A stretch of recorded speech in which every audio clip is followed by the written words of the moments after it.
Big Boss season 9 latest update. Bigg Boss season 9 latest updates అందరికంటే ముందుగా మీరు తెలుసుకోవాలనుకుంటే మన ఛానల్ను లైక్ చేయండి, షేర్ చేయండి, మీ ఫ్రెండ్స్ అండ్ ఫ్యామిలీ మెంబర్స్కు సబ్స్క్రైబ్ చేసుకోవడం మాత్రం మర్చిపోదు. బిగ్ బాస్ సీజన్ 9 ఇప్పుడు ప్రస్తుతం వచ్చేసి 13th వీక్ నామినేషన్స్ అయితే ఫుల్ ఫైరింగ్గా జరగబోతున్నాయి. అండ్ ఈ వీక్ వచ్చేసి ఎవరు నామినేట్ అవుతారు అనేది చాలా సస్పెన్స్గా ఉంది.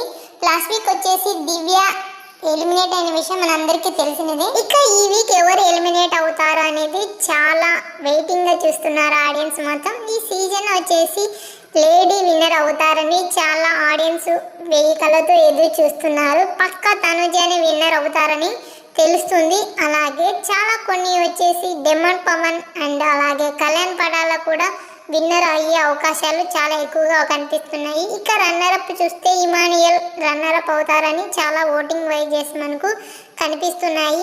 ఈ వీక్ 13 వీక్ వచ్చేసి నామినేషన్స్లో ఫుల్ ఫైరింగ్ నడుస్తుంది. బాటిల్స్ తలపైన హెడ్ మీద పలగొట్టేలాగా చేస్తుందన్నమాట. ఈ సీజన్ 9కి వచ్చేసి కొత్త కాన్సెప్ట్తో చాలా విధాలుగా ట్రై చేశారు. నామినేషన్స్ కూడా కొత్తగానే తీసుకొచ్చారు. ఈసారి విన్నర్ కూడా చాలా కొత్త వేలోనే చూపించబోతున్నారని చాలా వర్గాలు మనకు చూపిస్తున్నాయి. ఇకపోతే రీతు చౌదరి అండ్ తనుజ పుట్టస్వామి ఇద్దరు మంచి ఫ్రెండ్స్ అయినప్పటికీ ఈ నామినేషన్స్లో ఇద్దరు మంచి వార్ జరిగిందని చెప్పుకోవచ్చు. వచ్చేసి తనుజ ఫస్ట్ ఆఫ్ ఆల్ ఇమానియల్తో కొంచెం టాకింగ్ నడుస్తుందన్నమాట. ఇమానియల్ను నామినేట్ చేస్తుంది అనుకోబోయి తర్వాత వచ్చేసి డెమన్ను నామినేట్ చేస్తుంది. అందులో డెమన్ను నామినేట్ చేయడంలో ఒక టాపిక్ వచ్చేసి రీతు చౌదరి పేరు తీయడం జరుగుతుంది. అప్పుడు రీతు చౌదరి ఫుల్ ఫైరింగ్గా నా కోసం ఏమీ డెమను గేమ్ ఆడడం లేదు, తన కోసం తను ఆడాడు, అన్ని చోట్ల నా కోసం ఎక్కడ ఆడా అని తను కొన్ని పాయింట్స్ జరిగాయి. ఇద్దరి మధ్య చాలా వార్ అయితే జరిగాయి.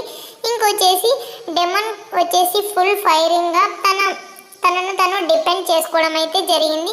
ఇకపోతే అలాగే ఇమానియల్ డెమన్ కూడా మంచి ఫైట్ పడుతుంది. వచ్చేసి సంజన అండ్ రీతు ఫుల్ ఫైరింగ్గా ఈ వీక్ అయితే ఫుల్గా జరుగుతుంది. ఇలాంటి మరెన్నో వీడియోస్కి మన ఛానల్ లైక్ చేయండి.